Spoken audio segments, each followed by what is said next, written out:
Alright folks, welcome back to another edition of the Unseen Hour, the show where we explore what hides just beneath the surface of the ordinary. I'm your host Mark Bishop, and tonight's going to be different because what we're talking about. It isn't ghosts or haunted objects or even cryptids in the usual sense. This is something older, deeper, more feared than understood. They go by many names, but if you're from the American Southwest, you probably know them as Skinwalkers, and joining me in studio is Sarah Delaney, a folklorist and researcher of Native American mythology and, frankly, one of the few people I've spoken to who doesn't shy away from the word. Sarah, welcome back. Thanks, Mark. I'm glad to be here, though I'll admit, this is the kind of topic that makes me think twice before driving home alone after dark. And honestly, I debated whether to even come on and talk about it, but I think it's important that we bring some clarity to this, that we respect the beliefs while understanding why they persist, and maybe in doing that, we can honor the traditions instead of just exploiting the fear. You and me both, and I just have to say this upfront.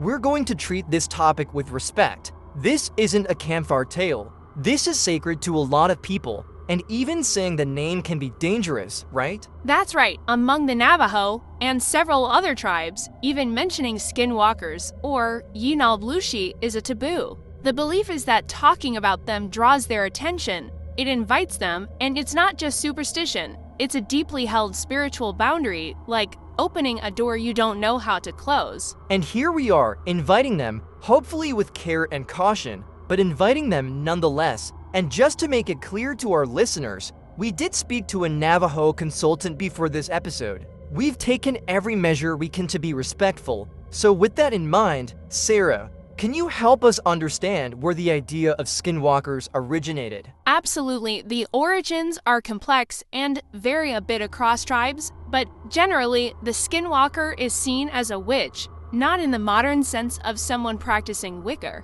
but in the traditional sense of someone who has chosen to walk a dark spiritual path. It's someone who has broken sacred laws, who has abandoned their humanity, and who has gained power through suffering and sacrifice, often through the murder of a family member, usually a sibling. And this act shatters something inside them, making room for the dark power that allows them to shapeshift. And they don't just shift into animals, right? They can become anything. In some stories, yes, they primarily take the form of predatory animals, coyotes, wolves, owls, but they can also mimic human voices, appear as people you know, and even possess the bodies of the weak or injured.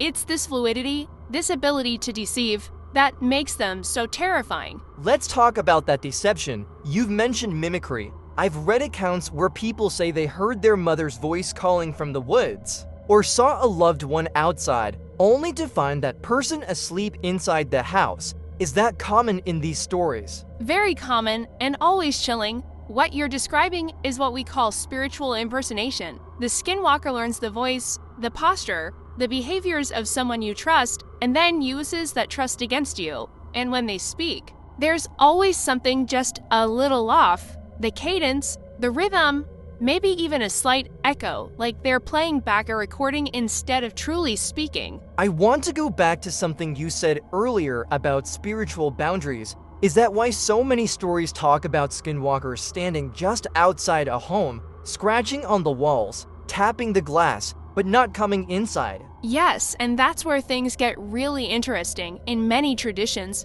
the home is considered sacred, a protected space, and Skinwalkers, like many malevolent entities, often need to be invited in or find a weakness, a crack in the spiritual defenses. And that's why people use ashes, herbs, or prayer to bless doorways and windows to keep that barrier intact. That reminds me of a story a listener sent us a few months ago. She lives near Taboo City, Arizona, and she said every night for 2 weeks straight, something would run across her roof. Heavy footsteps, then silence, then the sound of nails on the window screen. She put flour outside one night, and in the morning, there were tracks, animal tracks that turned into human footprints halfway across the yard. That's a classic sign, and it fits the pattern. There's often this element of the surreal, the impossible, animal prints that end mid-step or turn into barefoot human tracks. sometimes even prints that lead to a wall and just stop, like the thing either vanished or climbed vertically without touching the surface. I mean, I want to be skeptical, I do,